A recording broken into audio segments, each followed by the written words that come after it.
I was just taking a little bit of a break because I kept recording videos at like, I don't know, like 12 a.m. or like 1 a.m. And so I've been really needing to like recoup all the energy back, but I'm back and I'll start making videos more consistently again. I don't know about every other day, but for sure many videos throughout the week.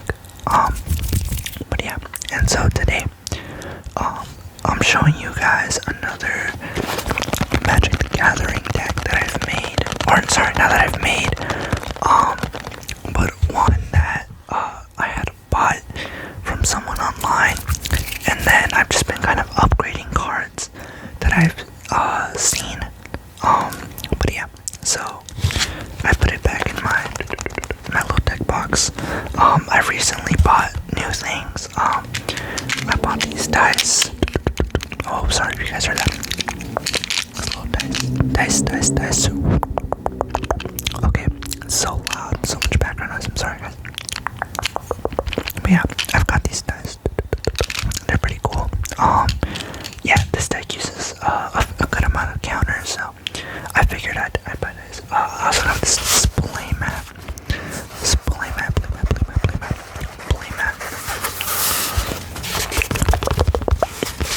But yeah, it's a Final Fantasy playmat. Personally, I've never played any of the Final Fantasy games, but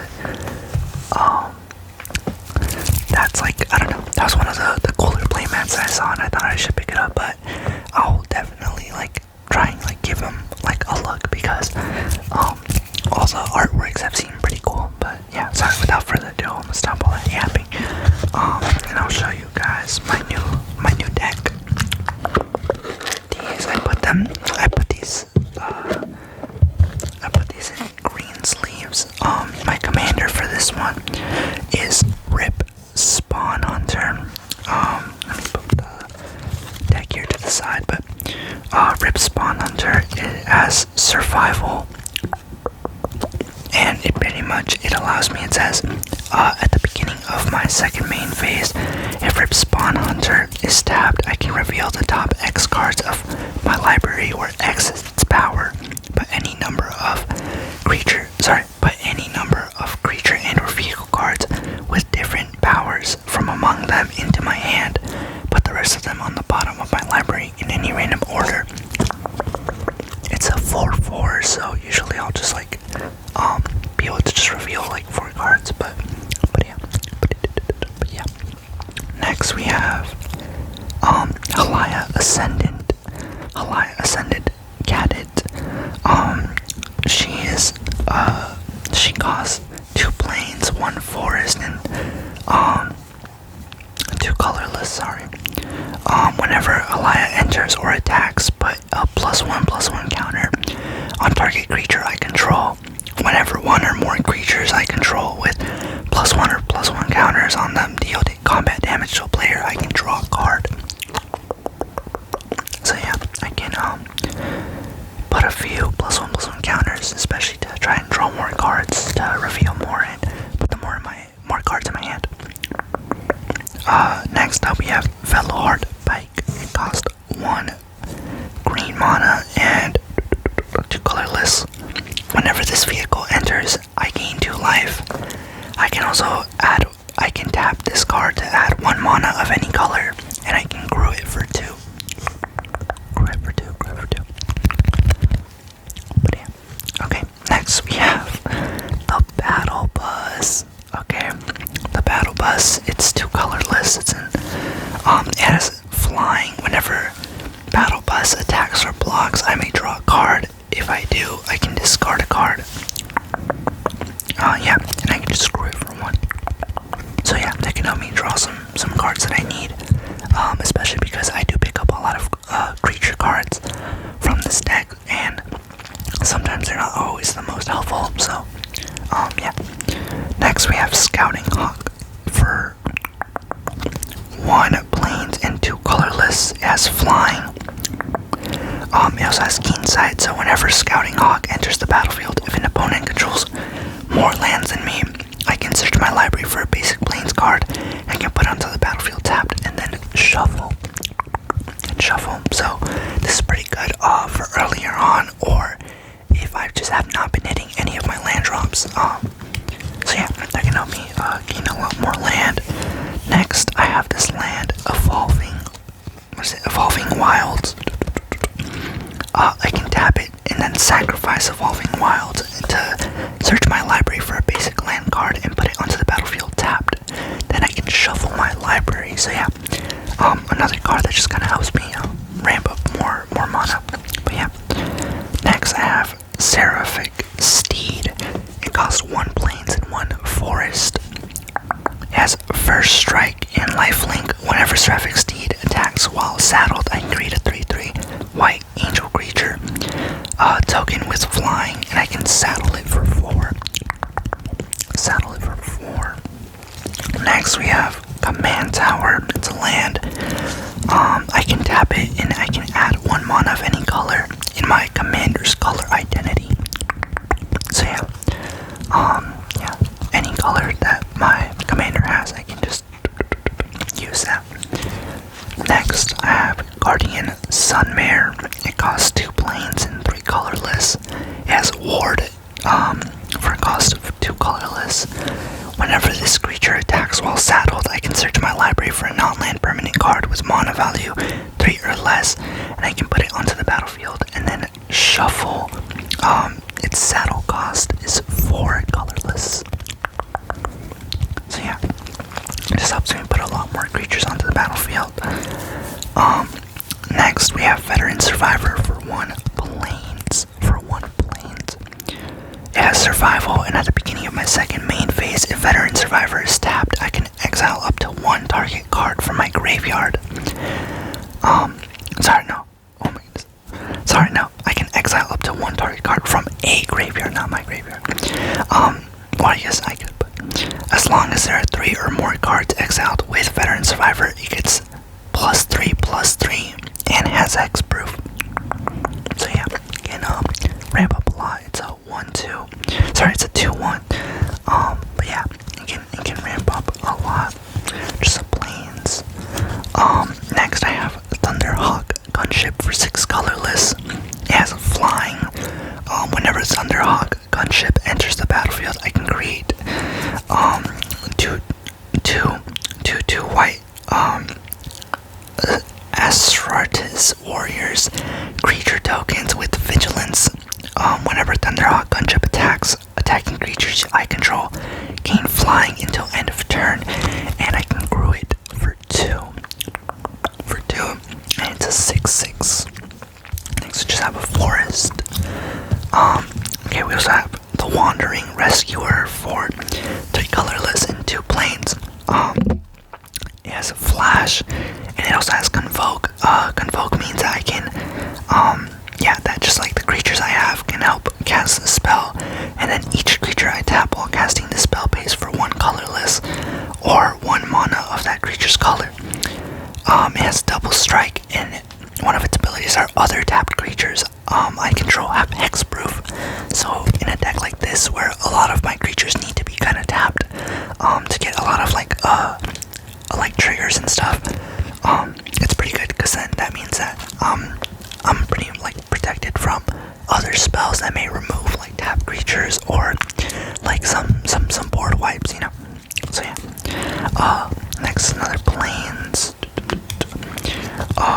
Reliquary Tower. It's a land, and this card basically gives me no maximum hand size, and I can tap it for 1 colorless mana. Next, I have a Soul Ring. I can tap this for 2 colorless mana to help pay for my creatures. Another forest.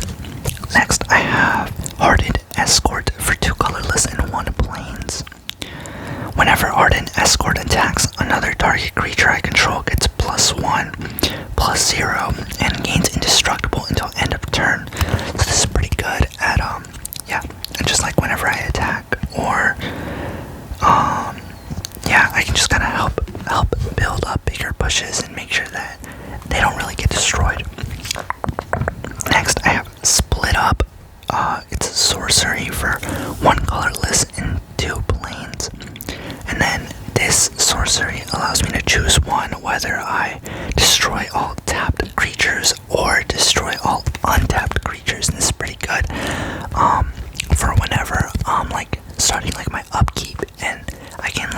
tap all my creatures. And I have another card in here that basically allows me to tap all other creatures when one of my cards enters. So yeah, it's pretty good, because then that means I can just board wipe all of my creatures, or it can work with that other card that basically like gives me hexproof. So even if I destroy just that card, but I tapped all my other creatures in like a previous turn, yeah, that just kind of helps me out. Next we have Exotic Orchard. It's a land card, and I can tap to add 1 mana of any color that a land an opponent controls could produce. So this is pretty good if my opponents kind of use like white or green. Obviously, yeah, if then none of my opponents have like my same colors, and it's kind of useless because I can't tap for any of like I can't use it unless for like a colorless, pretty much. But yeah, I have another forest. Next up we have Chant of Vitu-Ghazi. It's an instant with Convoke, and then this card, it says prevent all damage that would be dealt by creatures this turn, and I gain 1 life for each damage prevented. But yeah, so this pretty much is basically, yeah, like helps me prevent a lot of damage and gain a lot of damage if it's like a big push. Next we have just a plains. Then we have Wily Duke Atlan Hero for 1 colorless, 1 forest, and 1 plains. It has vigilance. Whenever Wild Duke Atlan Hero becomes tapped, I gain 1 life and draw a card. So yeah, yeah, this is pretty good. But what was I saying? Yeah, and it has vigilance. So it's not really gonna be untapping a lot. So forest. Next we have Bounding Felidor for 5 colorless and 1 plains, a little more expensive, but whenever Bounding Felidor attacks while saddled, put a +1/+1 counter on each other creature I control. I gain 1 life for each of those creatures, so again, another card that kind of helps me ramp up a lot more life, and then also adds a lot of counters to a lot of my creatures. Next we have a basic plains, basic forest. Cautious Survivor's up next with 3 colorless and 1 forest. Okay, they have survival, and at the beginning of my second main phase, if Cautious Survivor is tapped, I gain 2 life. It's a 4/4. Yeah, it's pretty good again for ramping up life. Especially because a lot of the time this deck goes a little bit slower if I don't have the right cards that I need. Yeah, just because I can't do too much damage. If my opponents are like building up like really big pushes. But next I have basic plains. Okay, next up is Lagrin, Soul of Alakria for 1 plains and 1 forest. It has flying. Whenever Lagrin attacks while saddled, I can put a +1/+1 counter on each of up to 2 target mounts and or vehicles, and I could saddle it for 1, and it's a 1/1. Next we have Trapped in the Screen for 2 colorless and 1 plains. It's an enchantment with War 2. When Trapped in the Screen enters, I can exile target artifact, creature, or enchantment an opponent controls until Trapped in the Screen leaves the battlefield. Yeah, that's pretty good. Next we have Guardian Naga for 5 colorless and 2 plains. It has vigilance. As long as it's my turn, I can prevent all damage that would be dealt to Guardian Naga. It's a 5/6, but I could also pay 2 colorless and 1 plains extra for the instant adventure, which I can exile target artifact or enchantment. Yeah, Guardian Naga. Next up we have the baseball bat. It's an artifact with 1 it costs 1 plains and 1 forest. When baseball bat enters, attach it to target creature I control. Equipped creature gets +1/+1. Whenever equipped creature attacks, tap up to 1 target creature. I can equip it for 3 colorless. Next up, there you go. We have Subjugator Angel for 4 colorless and 2 plains. It has flying, and then whenever this creature enters, I can tap all creatures my opponent's control. And yeah, it's a 4/3. Next, just have a plains. Okay, Next up, we got Mobile Homestead for 2 colorless. It's an artifact vehicle. Mobile Homestead has haste as long as I control a mount. Whenever Mobile Homestead attacks, look at the top card of my library. If it's a land card, I may put it onto the battlefield tapped, and I can grow it for 2, and it's a 3/3. Next, just a plains, a basic forest. Alright, next up we got Frontier Seeker for 1 colorless and one white. When Frontier Seeker enters the battlefield, I can look at the top 5 cards of my library. I may reveal a mountain creature card or a plains card from among them and put it into my hand. Put the rest of the bottom of my library in any random order. And it is a 2/1. Next up, we got Drover Grizzly. It's a creature. Whenever Drover Grizzly, and it costs 2 colorless and 1 forest. Whenever Drover Grizzly attacks while saddled, creatures I control gain trample until end of turn, and I can saddle it for 1. It's a 4/2. Next up, we got Shrewd Storyteller for 1 colorless, 1 forest, and 1 plains. It has survival, so at the beginning of my second main phase, if Shrewd Storyteller is tapped, I can put a +1/+1 counter on a target creature. And it's a 3/3. Okay. Next up, we got House Cartographer for 1 colorless and 1 forest. It has survival, and at the beginning of my second main phase, if House Cartographer is tapped, I can reveal cards from the top of my library until I reveal a land card. Put that card into my hand, and the rest at the bottom of my library in any random order. And it is a 2/2. Okay, let's go. Basic plains. Next up, we got Caradora, Heart of Alacria for 2 colorless, 1 forest, and 1 white. When Caradora enters, I may search my library for a mount or vehicle card, reveal it, put it into my hand, and shuffle. If 1 or more +1/+1 counters would be put on a creature and or vehicle I control, that many +1/+1/+1 counters are put on it instead. And it's a 4/2. Next, we got Cultivator's Caravan for 3 colorless. I can tap it for 1 mana of any color to my mana pool, and I can grow it for 3, and it is a 5/5. Next, we got a basic forest. I really like this artwork. Another basic forest. Next, we got Kona Rescue Beastie for 3 colorless and 1 forest. It has survival, and at the beginning of my second main phase, if Kona Rescue Beastie is tapped, I may put a permanent card from my hand onto the battlefield, and it is a 4/3.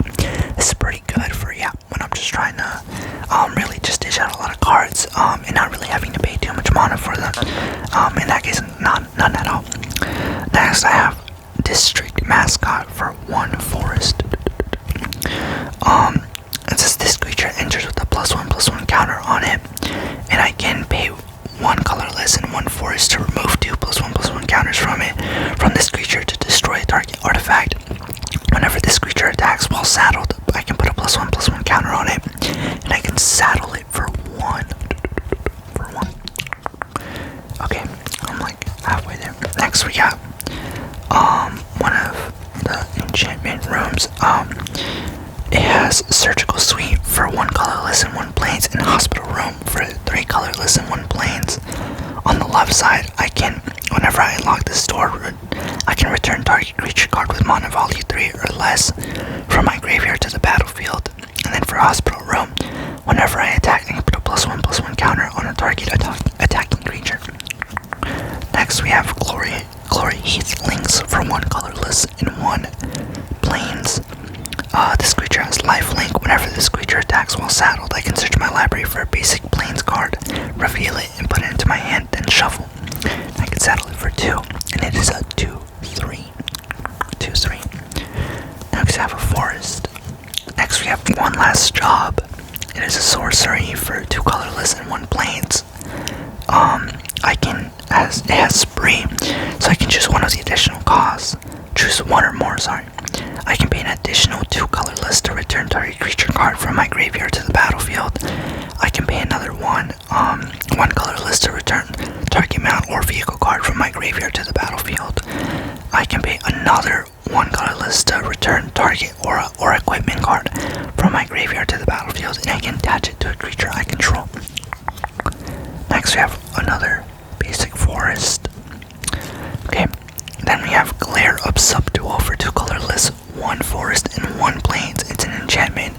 I can tap an untapped creature I control to be able to tap target artifact or creature. So yeah. Next we have Zealous Display for 2 colorless and 1 white. It's an instant which says creatures I control get +2/+0 until end of turn. If it's not my turn, I can untap those creatures.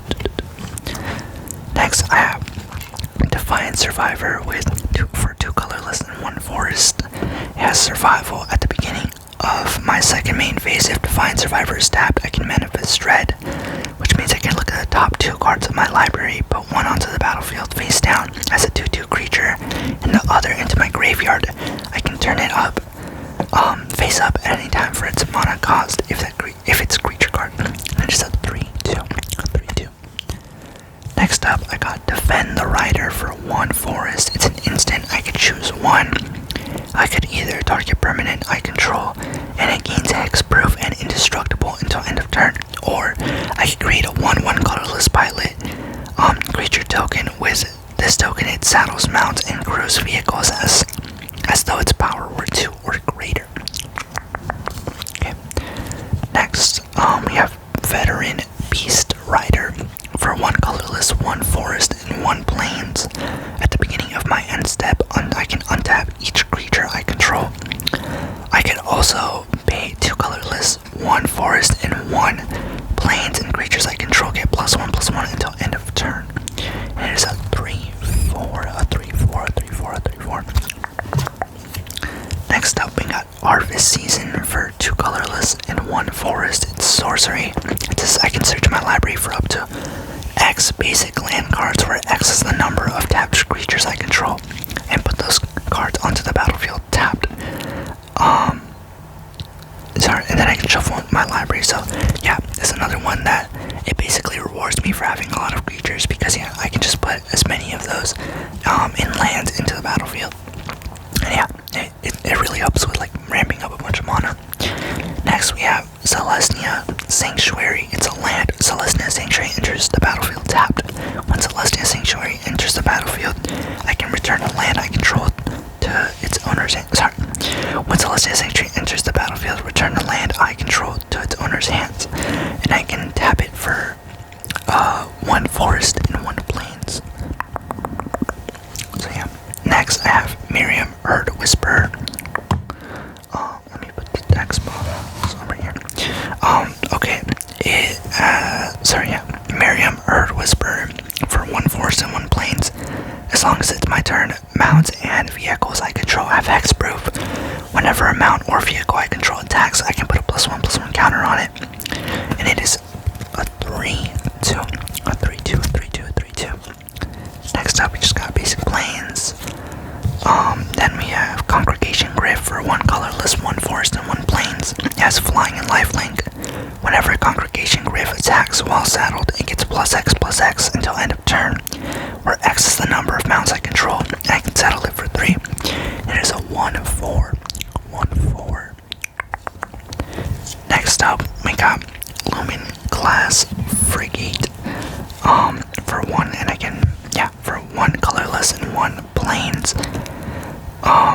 It's a station, and if I charge it up to as other creatures I control get +1/+1, and if I charge up 12, this has flying lifelink, and it is a 3/5. Next, we have Terramorphic Expense. It's a land. I can tap it and sacrifice Terramorphic Expense. I can search my library for a basic land card, and I can put it onto the battlefield tapped, then shuffle. Alright, next we have Hedge Shredder for 2 colorless and 2 forest. It's an artifact vehicle. Whenever Hedge Shredder attacks, I may mill 2 cards whenever 1 or more land cards are put into my graveyard from my library. I can put them onto the battlefield tapped, and I can draw it for 1, and it is a 5/5, so it's pretty good. To make sure I don't miss it, like any of my land drops for like growing cards. Yeah. Next we got Meg. Hangar. I don't know how to say this one, but it's a land, and I can tap it for 1 colorless, or I can tap it to add 1 mana of any color. Spend this mana only to cast a pilot or vehicle spell, or I could pay 3 and tap it to target vehicle. Sorry, and then my target vehicle becomes an artifact creature until the end of turn. Next we got Glimmer Seeker.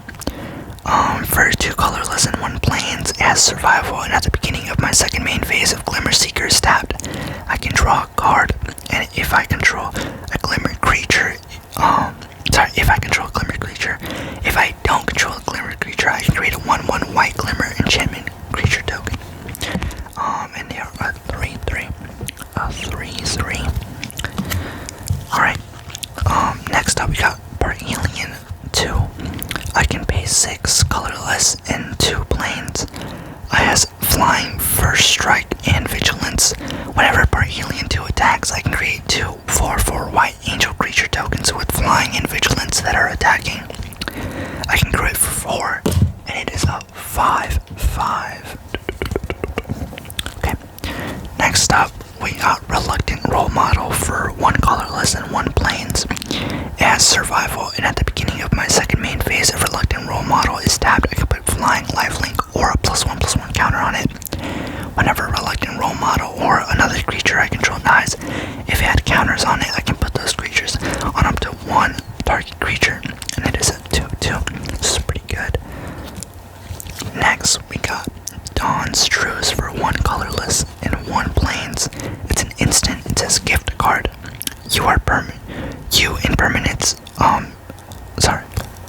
Me in permanents I control gain X proof until end of turn.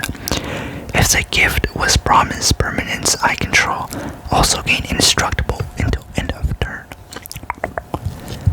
Next is Thunderous Philosophy for 1 colorless and 2 forest.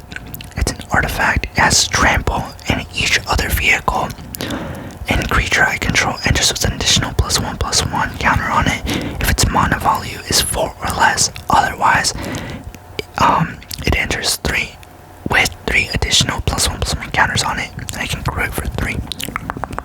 So bigger creatures would have a lot more +1/+1 counters on it. Next we got Blossoming Sands. It's a land. This land enters tapped. Whenever this land enters, I gain 1 life, and I can tap it for a forest or a plains. Next we got Novice Inspector for 1 plains. Whenever Novice Inspector enters the battlefield, I can investigate. So I can create a clue token if it's an and then it's an artifact with I can pay 2 colorless to sacrifice that artifact, and I can draw a card.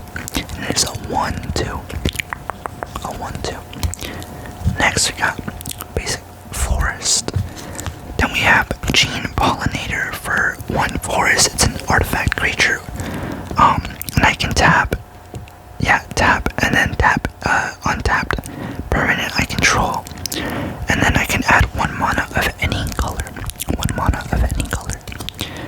Alright, next we have Intrepid Stable Master for 1 colorless and 1 forest. It has reach, and I can tap to add 1 mana.